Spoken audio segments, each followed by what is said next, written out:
today we're going to talk about Bibliophile Princess.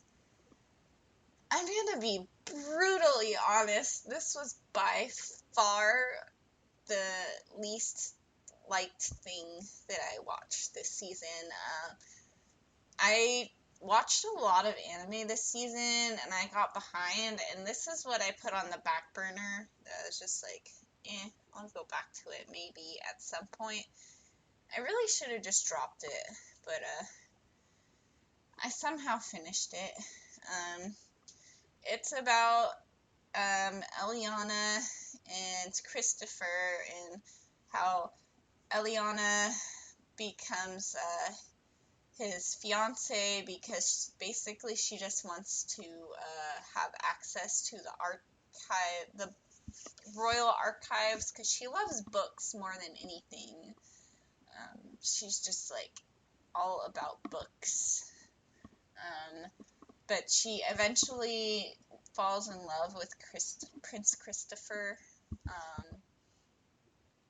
But at first their fiance ship is a sham. He's just like, say you'll marry me and you can just read books, and that's it. But then she grows to love him, and they become officially engaged.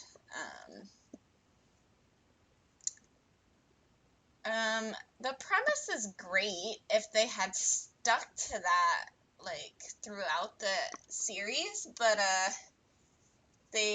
she grew to love him, and they grew officially engaged in like 3 episodes, and then the rest was just like pointless drama. So the characters are Eliana, who loves books, and I thought I could relate to this character because I too love books. But she's really annoying. She develops, and like her knowledge comes in handy, and she tries to help the people.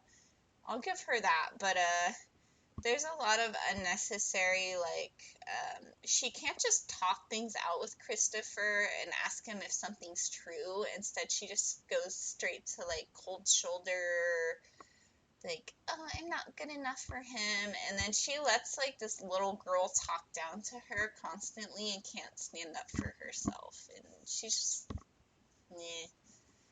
Christopher is meh too. He doesn't really develop or change. He's loved her since he was a kid, so good for him, I guess, that she actually falls in love with him. But he's just like pretty boy, generic royal guy that's like charming, handsome guy. I don't know. Generic.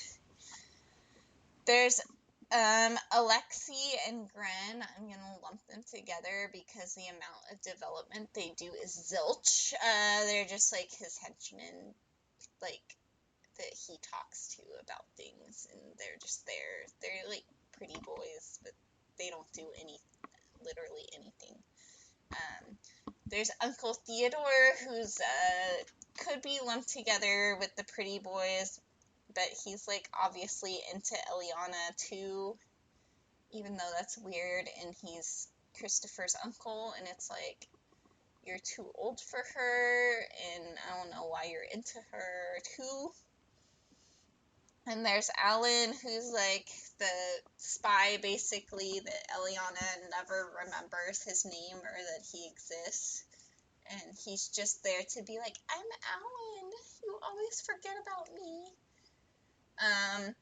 There was Irvine, who was there for literally 2 episodes and was by far the best character.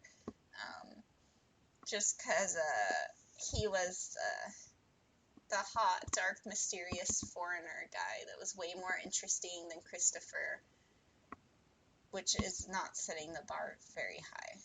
And then there was annoying little girl who I don't remember her name, and after internet searches, I can't even find her name because no one cares about this one anime, apparently, for good reason. But she's like the main antagonist for like the last few episodes and really is annoying. The characters I give a 1 out of 10. That's how bad they are. Irvine was the only good thing that was there for literally 2 episodes. I don't like any of the characters. There's besides him, who's there for 2 episodes. They're all generic. The story, it would have been a lot better if they like developed their love throughout this season, which I thought it was the whole point of it was her learning to love him over her books, but that happened in like 2 episodes, and the rest was just like politic drama. That was it.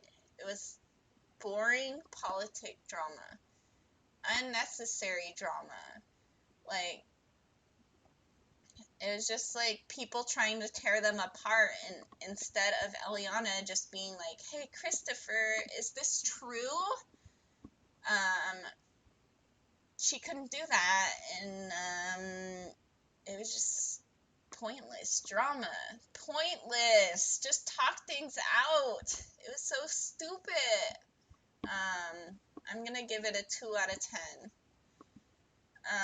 The world is just like the country and the palace, and then her place of residence, and then there's like a marketplace they go to for a bit. I'm gonna give it a 4 out of 10. It was uninteresting. The best boy is Irvine, who is there for 2 episodes. The best girl, I guess, is Eliana. The standards are low. I mean, she's basically the only girl that's not an antagonist that's even more annoying. But I didn't really like any of the girls, so I don't know. I give it a 2 out of 10. Don't waste your time. This anime is terrible, and I don't say that very often. Usually I can find something to enjoy, but there's nothing. It was pointless. All right. Well, that's it. I don't have much else to say on this terrible anime. Um, no offense to the author out there. I think it was just a bad adaptation, probably. Um, but thank you. Maybe it was a timing thing. Um, and as always, thanks for watching. If you enjoyed this, feel free to like and subscribe, and I'll see you next time.